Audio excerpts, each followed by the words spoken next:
Olá, bem-vindo à 17ª temporada do PQU Podcast, o podcast para psiquiatras em formação. Aqui é evidência com opinião. Eu sou Luiz Alberto Etten e é uma satisfação tê-lo como ouvinte. Em 1996, foi publicada a segunda edição do livro Medicine and Culture, Medicina e Cultura, da jornalista especializada em temas médicos e científicos Lynn Payer, falecida em 2001. A primeira edição é de 1988. A diferença da primeira edição para a segunda, que foi a que eu li e que comentarei aqui, é um novo prefácio e algumas atualizações de conteúdo. O livro se tornou um clássico e, apesar de trazer exemplos datados, propõe algo que me parece perene, por isso ainda muito válido, que a cultura influencia a prática médica muito mais do que pensamos. A obra também desafia a visão leiga de que a medicina é baseada somente em ciência objetiva. Depois de apresentar brevemente as conclusões da autora quanto à diferença na prática médica na Alemanha, na França, na Inglaterra e nos Estados Unidos, abordarei o que ela comenta especificamente sobre a prática da psiquiatria nesses países, complementando essas informações com outras de diferentes fontes e com algo da minha própria vivência. Eu morei mais de um ano na França para o meu pós-doutorado em 1997 e 98. A minha irmã, também psiquiatra, mora na Alemanha há mais de 30 anos. Eu passei algumas semanas em Manchester como professor visitante em 2000 e conheço razoavelmente bem por leituras, congressos e contatos como se pratica a psiquiatria nos Estados Unidos. O PQU Podcast é uma iniciativa independente cujo objetivo é divulgar informações, evidências e opiniões que consideramos de interesse para o psiquiatra em formação. Agora contamos com o patrocínio da MEV Brasil. A medicina do estilo de vida é uma abordagem de saúde por ferramentas e técnicas com efetividade baseada em evidências para promover mudanças de hábitos envolvendo alimentação, movimento, sono, conexões sociais, gerenciamento de estresses e redução de tóxicos, de modo a prevenir doenças e potencializar a resposta ao tratamento das que já estão instaladas. A medicina do estilo de vida, como promovida e ensinada pela MEV Brasil, é muito mais do que recomendações para mudanças de hábitos. Visite mevbrasil.com.br ou entre em @mevbrasil no Instagram e irá se surpreender com a abrangência do conceito, a excelência do corpo docente, a qualidade do material e a diversidade de ações em andamento. Muito bem. Uma coisa a mais, se gosta de nosso podcast, fale dele e compartilhe o link com colegas e amigos. Contamos com essa divulgação para aumentar nosso alcance. Obrigado. 3 elementos caracterizam a essência da interação clínica entre pacientes e médicos: tecnologia, cuidado e valores, sendo que o mais negligenciado deles é o terceiro, os valores. Paradoxalmente, são eles, individuais e coletivos, profissionais e pessoais, que, em última instância, governam a natureza e a qualidade do encontro clínico nos níveis pessoal, de contrato social, como também no político. Quem escreveu isso, com que concordo totalmente, foi Kerr White, médico canadense internacionalmente reconhecido como o pai da pesquisa em serviços de saúde e diretor para as ciências da saúde da Fundação Rockefeller por 6 anos, de 1978 a 1984, no prefácio da primeira edição do Medicine and Culture. Ele também comenta que Lynn Payer fornece uma brilhante síntese de estatísticas, observações clínicas e relatos vibrantes, muito ilustrativos, que documentam os diferentes sistemas de valores dos 4 países que tinham em comum a boa qualidade de vida, a renda per capita e o nível de desenvolvimento social, mas que, em contrapartida, diferiam substancialmente quanto a visões da condição humana, conceitos de saúde e doença e abordagens para a prática médica. Isto posto, vamos adiante. Vejamos as diferenças mais amplas na prática médica e as específicas, que dizem respeito à prática psiquiátrica em cada um desses países. Há um viés cultural na ciência médica. Não somente a oferta e o modo como se faz o atendimento médico são bastante distintos entre um país e outro, como também são diferentes a frequência de alguns diagnósticos e os tratamentos propostos, a ponto de que o que é de escolha em um país seja considerado má prática em outro. Um exemplo da psiquiatria como aperitivo antes de entrarmos mais fundo no assunto. No começo dos anos 80, avaliou-se a taxa de concordância de psiquiatras e não psiquiatras de 6 países na avaliação de periculosidade de pacientes de pessoas com e sem transtornos mentais prévios que apresentaram comportamento violento, avaliações essas feitas para fundamentar ou descartar internação e encarceramento. Ela foi menor que 50% em 3/4 dos casos. Mas esse é um exemplo ruim, com grau de subjetividade grande, alguém poderia argumentar. Ocorre que o mesmo se dava com o diagnóstico de enxaqueca e de problemas de fígado, muito mais comuns na França, de insuficiência cardíaca, bem mais frequente na Alemanha, de problemas intestinais, mais comumente feito na Inglaterra, e de virose, muito mais frequente nos Estados Unidos. Também as abordagens terapêuticas variam nesses países. Na França, é bem mais disseminado o uso de suplementação vitamínica. Na Alemanha, o emprego da homeopatia é muito maior. Na Inglaterra, prevalece um tratamento mais básico, conservador e expectante, sem grande uso de tecnologia para o diagnóstico. Enquanto nos Estados Unidos, a terapêutica é famosa por ser agressiva, doses altas de medicação, associação de medicamentos e intervenções cirúrgicas mais radicais, por exemplo. A dura verdade é que, mesmo que a medicina se nutra de achados científicos, a cultura intervém a cada etapa da avaliação, diagnóstico e tratamento médicos. Vejamos agora o que Lynn Payer. Lembre-se de que ela escreve no final da década de 1980 do século passado. Vejamos o que ela apresenta com bons argumentos. Il est entré dans mon cœur une part de bonheur dont je connais la cause. C'est lui pour moi, moi pour lui dans la vie. Il me l'a dit, l'a juré pour la vie.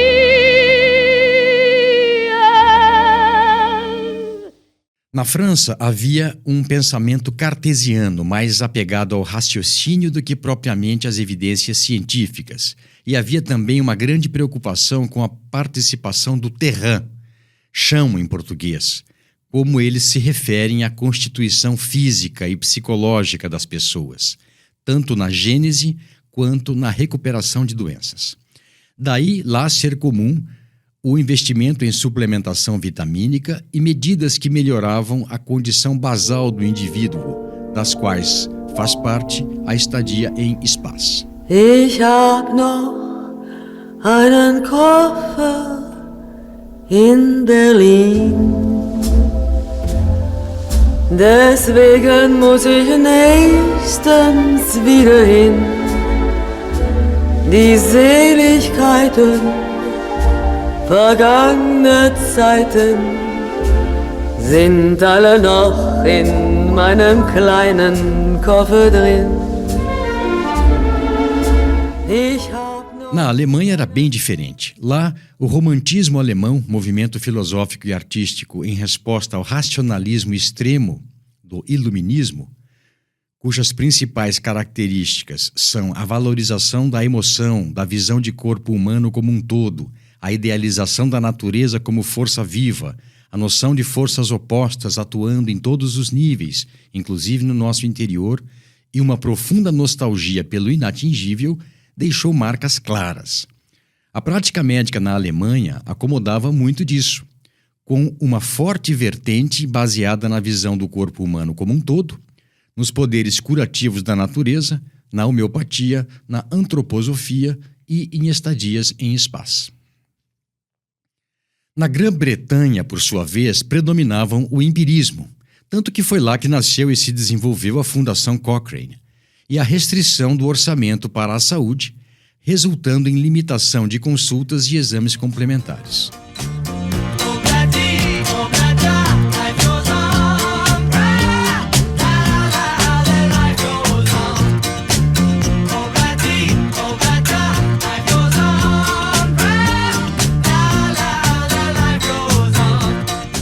Outra característica bem marcante nesse país, tanto por parte dos médicos quanto dos pacientes, é a contida demonstração de emoções ou de vulnerabilidade diante de situações difíceis e estressantes.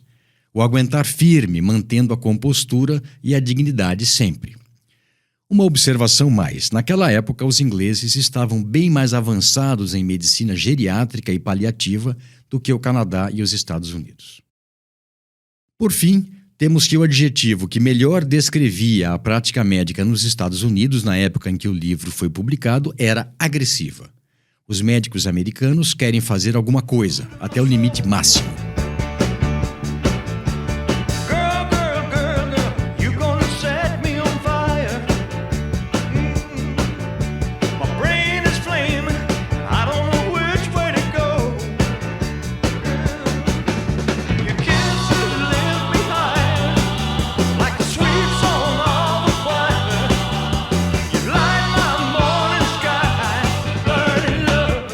E essa característica a autora atribui ao próprio caráter do americano em geral, que tolera mal a existência de um problema, acreditando que não só todos os problemas têm solução, mas que eles podem ser resolvidos. O americano se considerava naturalmente saudável e, partindo dessa premissa, deveria haver uma causa externa para a doença, de preferência que poderia ser combatida e eliminada, vírus e bactérias. Há uma passagem curiosa no livro em que se conta que quando os médicos americanos são confrontados quanto ao real benefício do tratamento agressivo, eles dizem que têm que fazer assim, ou poderão ser processados por má prática. E isso tinha de fato uma fundamentação. A lei americana requeria que todo o possível fosse feito para salvar o paciente, e os médicos acreditavam que um júri pegaria mais leve com erros por comissão, por fazer algo que não deveria ter sido feito, do que por omissão. Outra característica da prática médica nos Estados Unidos de então. Os médicos lá não só sentiam que tinham que fazer algo, mas também que deveriam fazê-lo rapidamente. Também as avaliações preventivas ganharam espaço lá. O check-up é invenção americana. Começou com o nome de auditoria médica logo depois da Primeira Guerra Mundial e nasceu de uma derivação da analogia do corpo humano com um carro, que também necessitaria de revisões periódicas para o seu bom funcionamento. Muito bem, tudo isso dito, passemos à síntese comparativa da prática médica nesses 4 países feita por Lynn Payer.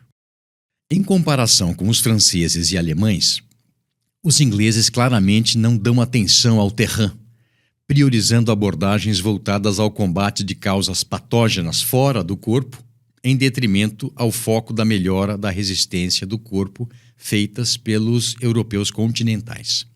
Em sendo assim, na Inglaterra praticamente não havia prescrição de vitaminas, tônicos e curas em spas.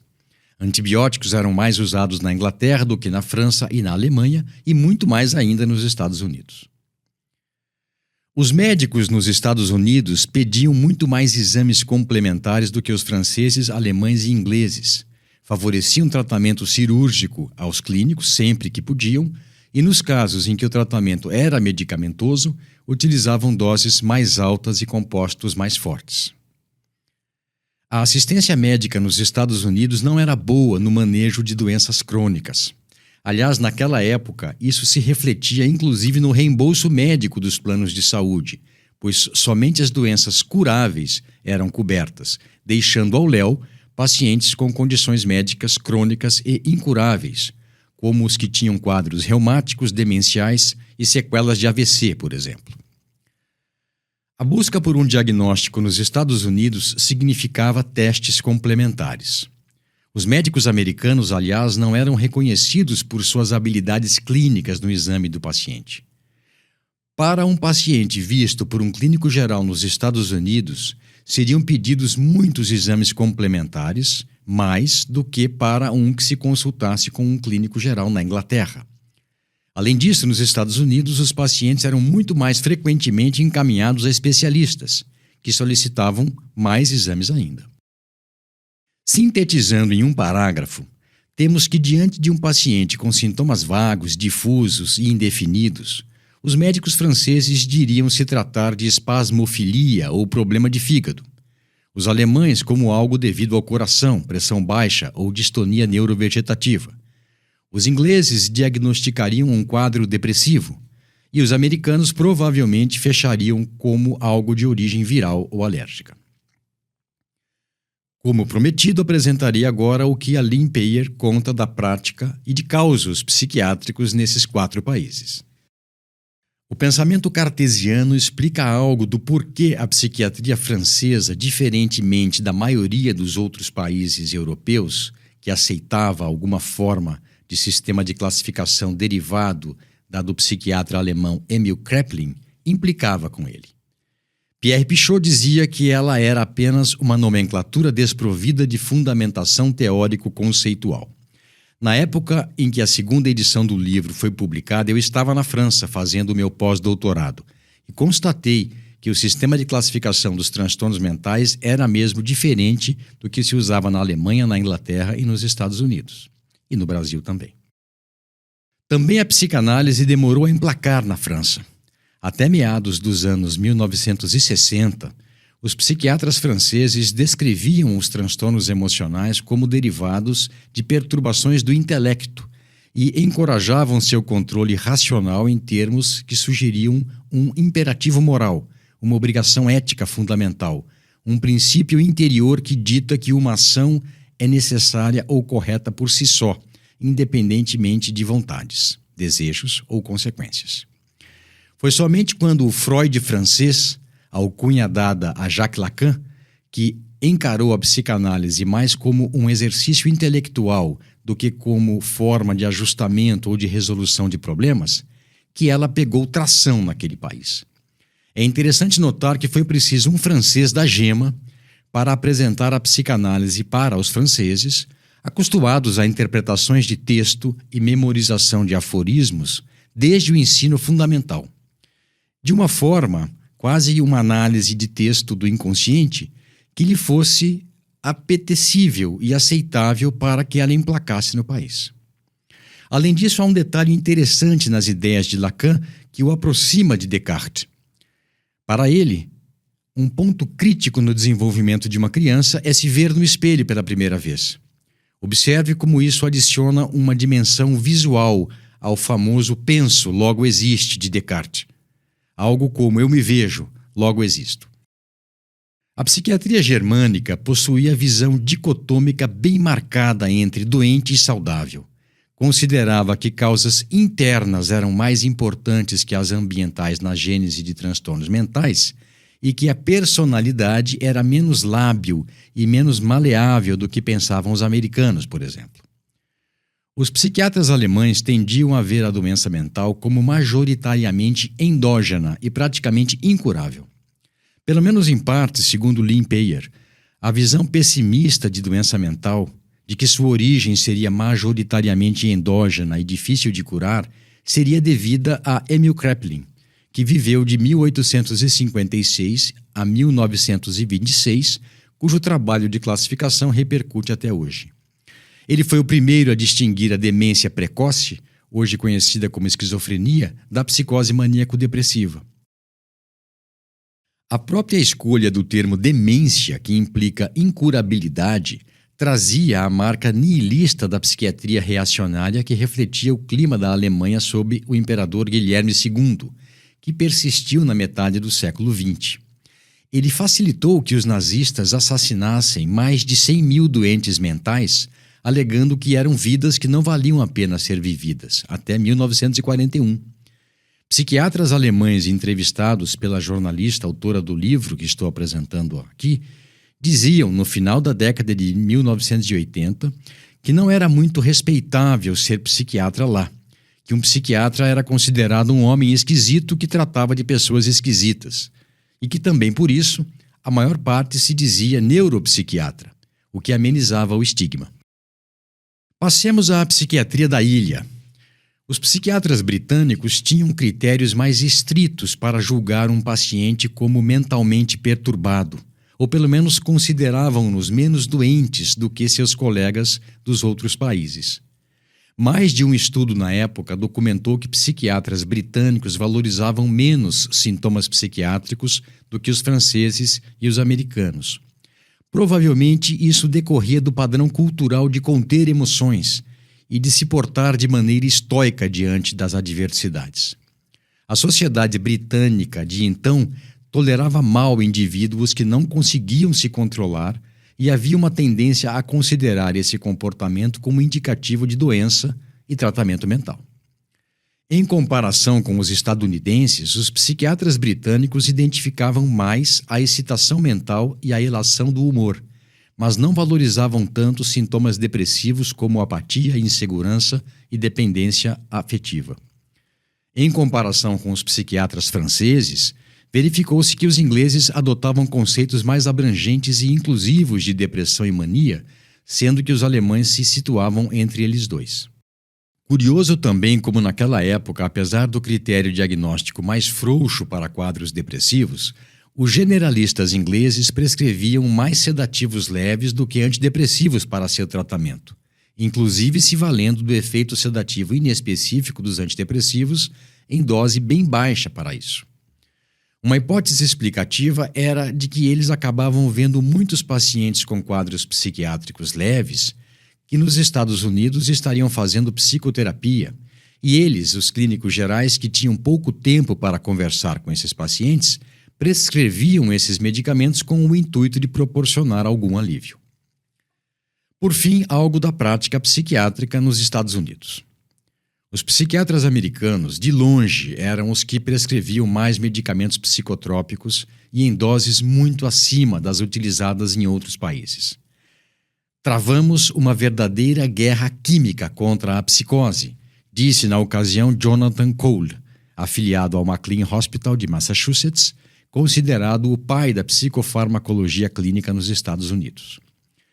Certamente não eram todos os psiquiatras americanos, em número 3 vezes maior que o desses especialistas na Inglaterra, que comparavam o corpo humano com uma máquina, como faziam seus colegas de outras especialidades. Mas boa parte deles, de fato, compreendia a mente como uma máquina, ou até como uma espécie de encanamento que pudesse ser otimizado. Um dos entrevistados pela autora lhe apresentou o conceito de psiquiatria Saniflush, o nome comercial de um desentupidor de pias e vasos sanitários muito popular naquela época nos Estados Unidos, um equivalente ao nosso diabo verde aqui. Pois bem, isso só tinha sentido se as pessoas acreditassem, como naquele tempo ocorria nos Estados Unidos, que todos têm em si o potencial pleno, inclusive para se tornar presidente do país, e que um terapeuta seria capaz de desfazer ou expulsar as inibições e bloqueios que impediam seu progresso pleno. Descartes separou corpo e mente, e os franceses priorizavam a mente e construíram toda uma visão de mundo baseada no pensamento. Os americanos também separavam mente e corpo, mas preferiam o corpo e explicavam a mente em termos orgânicos. Inclusive as ideias de Freud perderam muito da qualidade espiritual que elas têm, própria de um austríaco mais próximo da cultura alemã. Freud muito escreveu sobre a alma, mas nem todos os americanos e ingleses sabiam disso, pois muitas das referências dele à alma e as questões relativas à alma foram extirpadas das traduções para o inglês. Tanto que, para os leitores de Freud em inglês, ele era tido como científico. Em vez de incutirem um sentimento profundo daquilo que há de mais humano em todos nós, as traduções procuram induzir o leitor a desenvolver uma atitude científica em relação ao homem e às suas ações, ao entendimento científico do inconsciente e de como ele condiciona muito do nosso comportamento. Nessas tortuosas trilhas, a viola me redime. Creia, ilustre cavalheiro, contra a fé, moléstia, crime. Use Dorival Caymmi, vá de Jackson do Pandeiro. Tenho para mim que a prática médica no Brasil, consequentemente também a psiquiátrica, é fruto de grande miscigenação.